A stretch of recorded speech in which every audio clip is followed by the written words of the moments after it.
Hello students, this is धीरज चतुर्वेदी और आज आप सभी के लिए लेकर आया हूं मैं क्लास 11th एनसीईआरटी के चैप्टर 2 की बिगनिंग लेक्चर।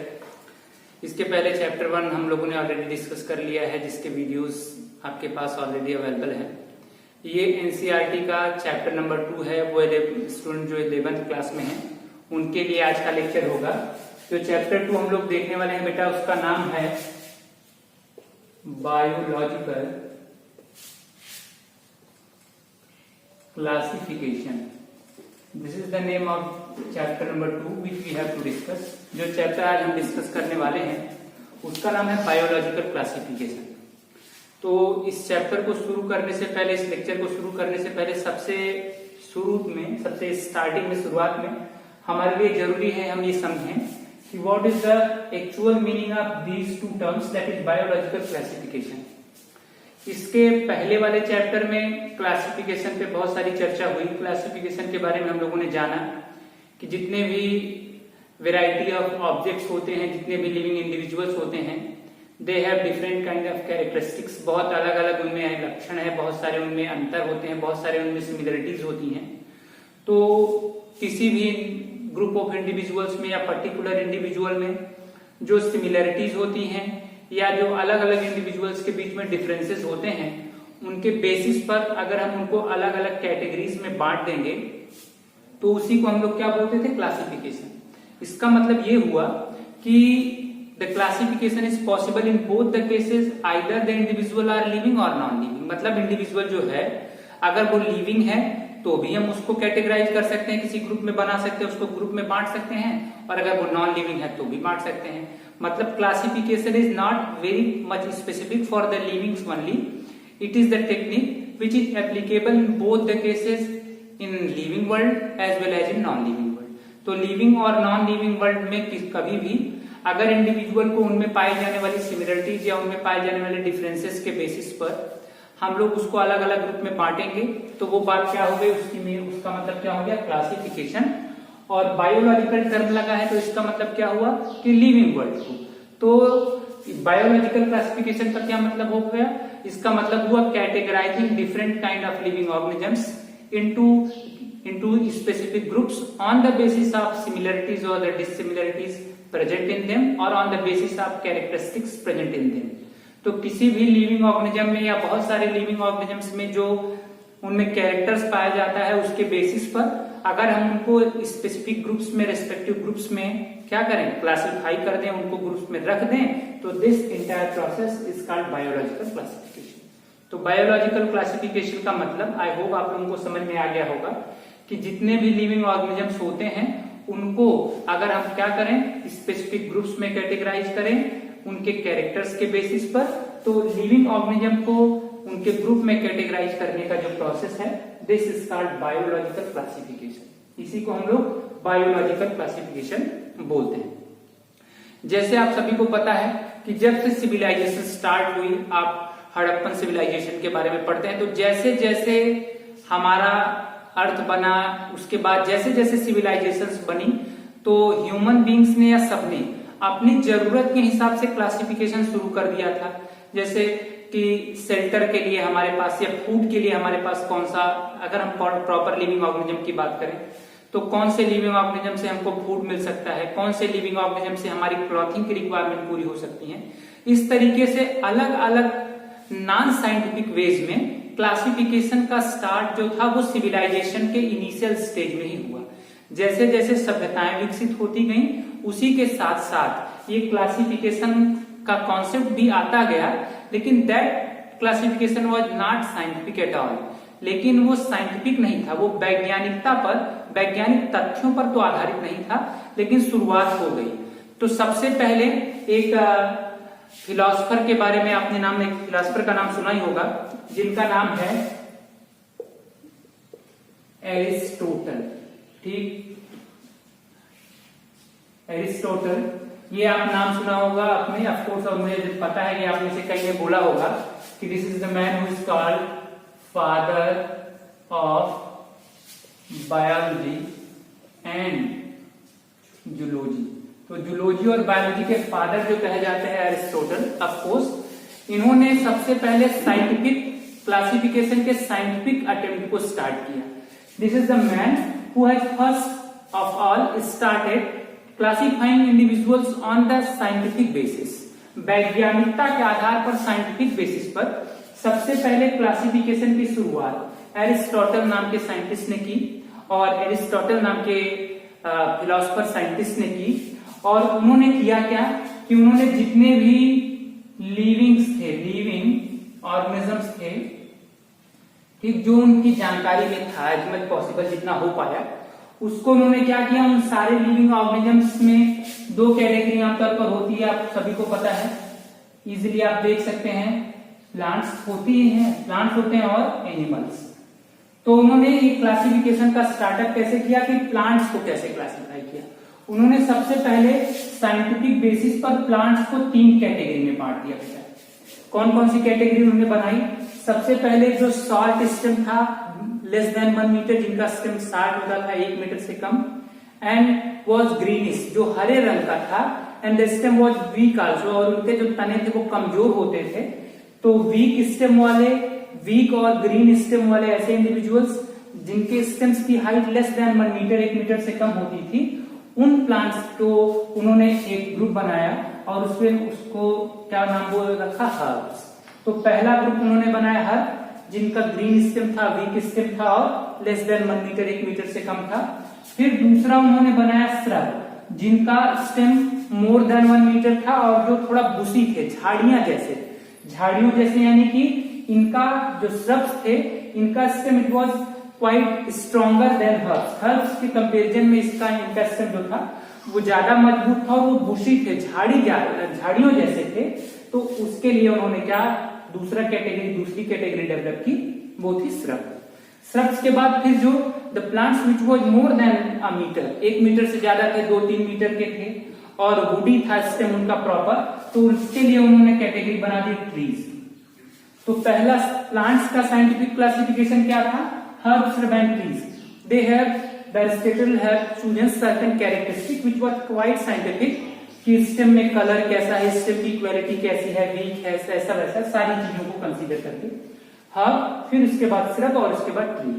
उसी तरीके से उन्होंने एनिमल्स को भी क्लासिफाई करने का अटेम्प्ट किया, और उन्होंने एनिमल्स को क्लासिफाई करने के लिए जो उन्होंने क्राइटेरिया यूज किया, that was presence of RBC और रेड ब्लड कार्पसेल या आरबीसी।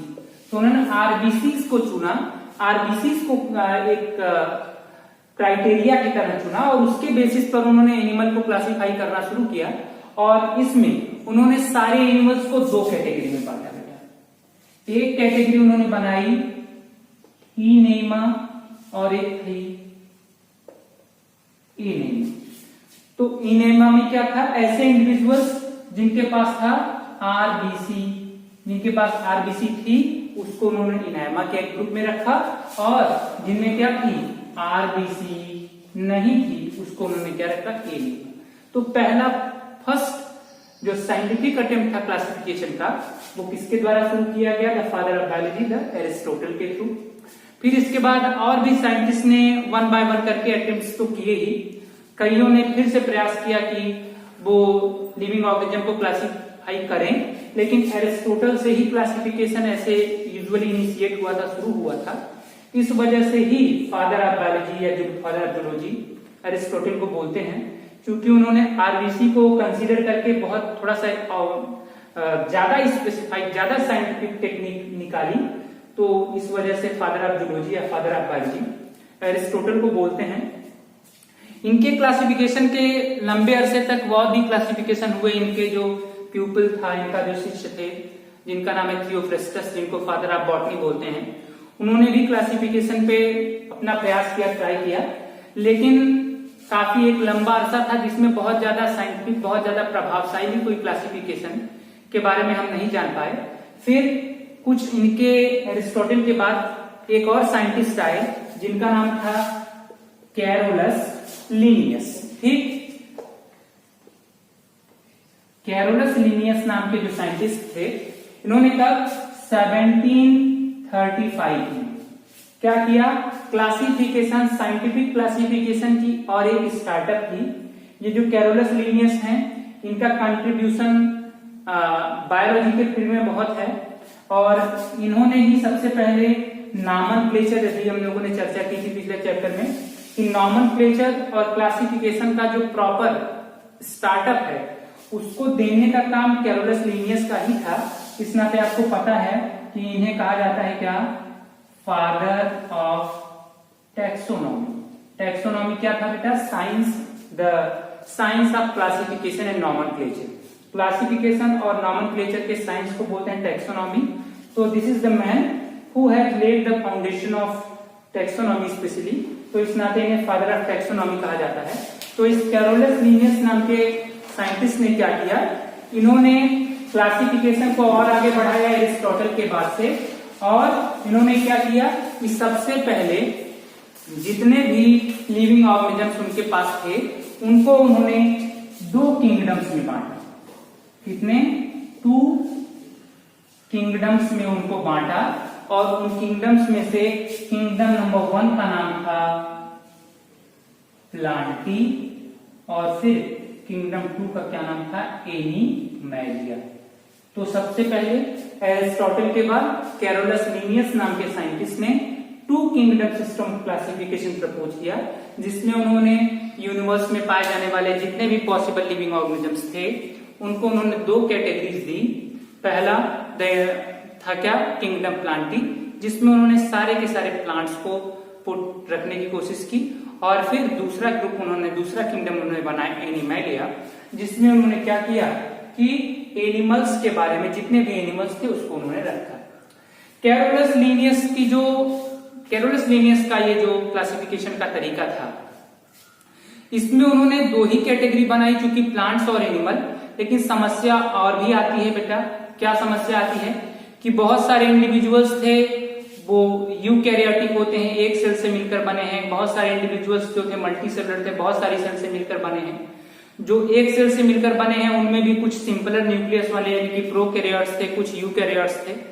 तो इन सभी की स्टडी सिर्फ इन 2 किंगडम्स में, प्लांटी और एनिमैलिया में करना पॉसिबल नहीं था। इसलिए इनका ये जो लीनियस का क्लासिफिकेशन था, इसमें भी मॉडिफिकेशन की जरूरत पड़ी। इसमें भी साइंटिस्ट ने सोचा कि इट मस्ट बी मॉडिफाइड, इसको किसी ना किसी तरीके से हमको मॉडिफाई करना चाहिए, क्योंकि बिना मॉडिफिकेशन के ये क्लासिफिकेशन का जो तरीका है, ये जो 2 किंगडम क्लासिफिकेशन है वो कंप्लीट नहीं है। तो फिर इसके बाद मैं इसको इरेज करता हूं। तो कैरोलस लीनियस के बाद एक और साइंटिस्ट आए, उनका नाम था क्या, अर्नेस्ट हेकल। ये अर्नेस्ट हेकल नाम के जो साइंटिस्ट थे, इन्होंने कब 1866 में क्या किया कि 2 किंगडम सिस्टम ऑफ क्लासिफिकेशन के आगे थोड़ा सा सोचा, और उन्होंने क्या किया कि 2 किंगडम सिस्टम ऑफ क्लासिफिकेशन के आगे उन्होंने क्या 3 किंगडम सिस्टम ऑफ क्लासिफिकेशन दिया। ये कौन थे, अर्नेस्ट हेकल। जहां तक 2 किंगडम की बात थी, तो उसमें सारे प्लांट्स को प्लांटी में, और प्लांट लाइक कैरेक्टरिस्टिक जिनमें सेल वॉल वगैरह होती थी, और बाकी सेल वॉल लाइक जिनमें थी, जिनमें सेल वॉल नहीं था, वो एनिमैलिया में रख दिया गया था। लेकिन अर्नेस्ट हेकल ने 3 किंगडम सिस्टम ऑफ क्लासिफिकेशन दिया। उन्होंने 2 किंगडम को मॉडिफाई किया। मॉडिफाई करके उन्होंने किया क्या कि उन्होंने 3 किंगडम्स बिल्ड किए। पहला जो किंगडम था उसका नाम उन्होंने रखा क्या, पहला जो किंगडम था उसका नाम उन्होंने रखा प्रोटिस्टा। ठीक, किंगडम जो प्रोटिस्टा था, इस किंगडम प्रोटिस्टा में उन्होंने सारे यूनिसेलुलर इंडिविजुअल्स को रखा। उन्होंने जितने भी यूनिसेलुलर इंडिविजुअल्स थे उसके लिए उन्होंने बनाया किंगडम प्रोटिस्टा। फिर दूसरा एज यूजुअल किंगडम प्लांट्स के लिए, मल्टी सेलुलर प्लांट्स के लिए प्लांटी, और फिर तीसरा क्या था, एनिमैलिया। ये सिस्टम ऑफ क्लासिफिकेशन नॉर्मली चला, प्रोटिस्टा, एनिमैलिया और प्रोटिस्टा, प्लांटी और एनिमैलिया। ये 3 kingdom system of classification Ernest Haeckel के द्वारा प्रपोज किया गया कैरोलस लिनियस के two kingdom system of classification को मॉडिफाई करके। लेकिन इसमें भी कुछ प्रॉब्लम्स आ गई। उसमें प्रॉब्लम्स क्या है बेटा कि जो ये प्रोटिस्टा बनाया उसमें उन्होंने सारे यूनिसेलुलर इंडिविजुअल्स को तो रख दिया, लेकिन वो जो यूनिसेलुलर इंडिविजुअल्स थे उसमें कुछ यूनिसेलुलर इंडिविजुअल्स तो ऐसे थे जिनमें क्या थी, वेल डेवलप्ड सेलुलर ऑर्गेनाइजेशन, पूरी तरह से विकसित सेल स्ट्रक्चर्स पाई जाती थी। कुछ ऐसे थे जो कि बहुत ही पुअरली डेवलप थे, एकदम एंशिएंट थे, उनमें कोई डेवलपमेंट नहीं था। तो यानी कि कुछ प्रोकैरियोटिक सेल्स थी और कुछ यूकैरियोटिक सेल्स से मिलकर बने हुए इंडिविजुअल्स थे। तो अब साइंटिस्ट को लगा कि नहीं, मस्ट बी मॉडिफाई, इसको भी हमको मॉडिफाई करना पड़ेगा। तो इसको मॉडिफाई करने के लिए एक और साइंटिस्ट आ गया बेटा, और उनका नाम क्या था, कोपलैंड। ये कोपलैंड जो है इन्होंने कब 1938, ठीक, अर्नेस्ट हेकल के बाद कोपलैंड ने 1938 में क्या किया कि ये जो three kingdom system of classification था उसको भी मॉडिफाई कर दिया। और उस मॉडिफिकेशन के बाद उन्होंने क्या किया, उन्होंने 4 किंगडम सिस्टम ऑफ क्लासिफिकेशन दिया।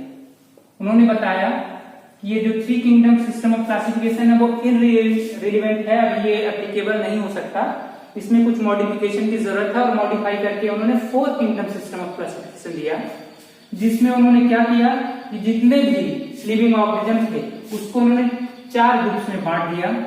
पहला जो ग्रुप उन्होंने बनाया वो था क्या, मोनेरा। इस मोनेरा में क्या थे, सारे के सारे यूनिसेलुलर प्रोकैरियोटिक इंडिविजुअल्स को रख दिया, ठीक। फिर दूसरा ग्रुप बनाया उन्होंने प्रोटिस्टा। इस प्रोटिस्टा में उन्होंने सारे यूनिसेलुलर यूकैरियोट्स को, तो यहाँ पे प्रोटिस्टा में वही प्रॉब्लम आ रही थी कि यूनिसेलुलर यूकैरियोट और यूनिसेलुलर प्रोकैरियोट्स दोनों को एक साथ रख दिया गया है, यूकैरियोट और प्रोकैरियोट्स को। तो वो प्रॉब्लम उन्होंने सॉर्ट आउट कर दी कि मोनेरा में सिर्फ प्रोकैरियोट्स को रख दिया गया, यूनिसेलुलर्स को, और प्रोटिस्टा में यूनिसेलुलर यूकैरियोट्स को रख दिया गया। फिर तीसरा किंगडम एज यूजुअल क्या था, प्लांटी मल्टीसेलुलर सेल वॉल कंटेनिंग्स के लिए, और चौथा क्या था, एनिमैलिया, जिसमें सारे एनिमल्स को रखा गया। ये 4 किंगडम सिस्टम ऑफ क्लासिफिकेशन आया। इस 4 किंगडम सिस्टम ऑफ क्लासिफिकेशन में भी एक प्रॉब्लम और आ गई। वो प्रॉब्लम क्या है कि एक प्लांट्स का एक लिविंग ऑर्गेनिजम्स का ग्रुप ऐसा था जिसमें कुछ कैरेक्टर्स जो थे वो किससे, एनिमल से मिलते थे, और कुछ कैरेक्टर प्लांट से मिलते थे। वो कौन से थे, फंगस। तो फंगस के साथ समस्या क्या थी, क्या प्रॉब्लम थी बेटा, कि उनमें सेल वॉल पाई जाती थी, और उस सेल वॉल की वजह से वो प्लांट्स के साथ कैटेगराइज कर दिए जाते थे। हालांकि उनकी जो सेल वॉल थी वो क्वाइट क्या थी, वो प्लांट्स की तरह नहीं थी, सेल वॉल में के कंपोजिशन में डिफरेंस था उनमें, लेकिन सेल वॉल तो थी ही जो कि प्लांट का कैरेक्टर था। तो सेल वॉल के होने की वजह से वो प्लांट्स के साथ कैटेगराइज होते थे, लेकिन उनके साथ दूसरी प्रॉब्लम ये आती थी कि वो हेटेरोट्रॉपिक थे, फ्रूट नहीं बना सकते थे, जो कि एनिमल का कैरेक्टर था। तो अब उनको प्लांट के साथ रखेंगे कि एनिमल के साथ रखेंगे, ये प्रॉब्लम आ गई। तो इस प्रॉब्लम को दूर करने के लिए, ठीक है, एक और साइंटिस्ट आए और उनका नाम क्या था,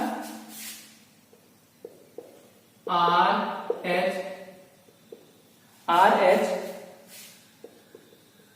विटेकर। 1969 में R.H. विटेकर जो थे, इन्होंने क्या किया कि इस 4 किंगडम सिस्टम ऑफ क्लासिफिकेशन को भी मॉडिफाई किया, और मॉडिफाई करने के बाद उन्होंने क्या किया, 5 kingdom system of classification propose किया। इस सिस्टम ऑफ क्लासिफिकेशन में उन्होंने इस 4 किंगडम सिस्टम ऑफ क्लासिफिकेशन के जो ड्रॉबैक्स थे उसको उन्होंने दूर करने का प्रयास किया, और उन्होंने सभी लिविंग ऑर्गेनिजम्स को कितनी 5 कैटेगरीज में, 5 किंगडम्स में बांटा। पहला एज यूजुअल यूनिसेलुलर प्रोकैरियोट्स के लिए रखा उन्होंने मोनेरा। दूसरा यूनिसेलुलर यूकैरियोट्स के लिए उन्होंने रखा क्या, प्रोटिस्टा। फिर ऐसे मल्टीसेलुलर इंडिविजुअल्स जिनमें सेल वॉल की काइटिन की बनी हुई लेकिन वो हेटेरोट्रॉपिक थे, इसके लिए उन्होंने किंगडम बना दिया फंजाई, फिर सारे के सारे प्लांट्स जो मल्टीसेलुलर हो, जिनमें सेल वॉल हो, क्लोरोफिल हो, उसके लिए उन्होंने बना दिया प्लांटी, और फिर सारे मल्टीसेलुलर बिना सेल वॉल वाले हेट्रोट्रॉपिक इंडिविजुअल्स के लिए उन्होंने बना दिया क्या, एनीमैलिया। तो ये जर्नी पहुंच गई 5 किंगडम सिस्टम ऑफ क्लासिफिकेशन। आपका जो चैप्टर है बायोलॉजिकल क्लासिफिकेशन, इस चैप्टर में हम लोगों को R.H. विटेकर के इसी 5 किंगडम सिस्टम ऑफ क्लासिफिकेशन को फॉलो करना है। इस चैप्टर में बेटा हम लोग मोनेरा के बारे में डिटेल में पढ़ेंगे, प्रोटिस्टा के बारे में डिटेल में पढ़ेंगे, किंगडम फंजाई के बारे में डिटेल में पढ़ेंगे, किंगडम एनिमेलिया और किंगडम प्लांटी का शॉर्ट डिस्क्रिप्शन पढ़ेंगे, और साथ ही साथ वायरस, वायरॉइड्स और प्रायॉन्स जो कि लिविंग और नॉन लिविंग के बीच की कनेक्टिंग लिंक की तरह कहे जाते हैं, उनके बारे में भी हमको इस चैप्टर बायोलॉजिकल क्लासिफिकेशन में पढ़ना है। तो आज के इस लेक्चर में हम लोग बस इतनी ही चीजें सीख रहे हैं। कल की क्लास में, अगले लेक्चर में, वीडियो नंबर 2 में हम लोग R.H. विटेकर के इस 5 किंगडम सिस्टम ऑफ क्लासिफिकेशन को शुरू करेंगे। हम ये देखेंगे कि कौन कौन से क्राइटेरियाज को R.H. विटेकर ने लिया, किसके बेसिस पर उन्होंने 5 किंगडम सिस्टम ऑफ क्लासिफिकेशन को आगे बढ़ाया, और क्या क्या कैरेक्टरिस्टिक फीचर्स होते हैं इंडिविजुअल्स के, इसको समझने की कोशिश करेंगे। वीडियो को अंत तक देखने के लिए बहुत बहुत धन्यवाद। चैनल को जरूर सब्सक्राइब करिए और बेल आइकन भी प्रेस करिए ताकि आगे आने वाली सारी वीडियोस की नोटिफिकेशन आप तक पहुंचती रहे। तब तक अपना ख्याल रखिए। Thank you very much.